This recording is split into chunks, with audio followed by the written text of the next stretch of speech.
Twaraha muri site SOBEL twari twaje tuva mu Gatumba tumaze gushika ino ubuzima bw'ino busa n'ubutugora gose ariko dusa n'abasohotse site baratwirukanye n'ubu nyamba dukorera kwibarabara umwanya n'umwanya hari abapolisi canke abasoda baza bakatwirukana kandi urani byo dukora twiruka inyuma y'imodoka.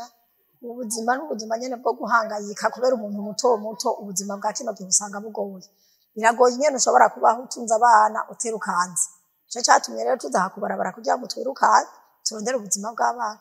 Abo ni bamwe mu bahoze muri site SOBEL commune Mutimbuzi mu ntara ya Bujumbura aho bari begeranirijwe hamwe bateshejwe izabo n'imyuzurira y'amazi kuva mu 2021 gushika mu 2023 ubu bakaba babayeho mu buzima bugoye.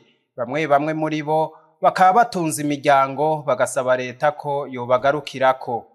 Mu kuva muri site SOBEL twagiye duhabwa amahera atangana, harabaronse 475 hari n'abaronse 475. Jewe nasohotse mu basohotse baronse 170 kuko nyamahera bari bayazanye batubwira ko ari fashanyo baduhaye kuba turifashisha, ariko haheze nk'ukwezi amahera twayahejeje baca baraza ngo abari 170 nimusohoke site. Nico twosaba leta nuko yomenya natwe turi ino twara abantu twari dufise amaparasera ubu tukaba dupanze nukuri n'ikintu kitoroshe.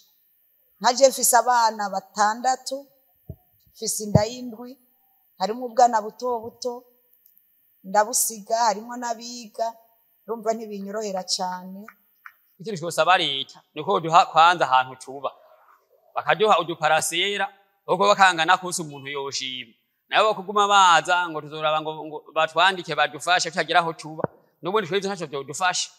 Muri bo 13 bakaba barateshejwe izabo nk'uko biri mu cegeranyo c'ishiramwe mpuzamakungu riraba ivy'impunzi OIM caro yahabona kwigenekerezo rya 8 Nyakanga 2023.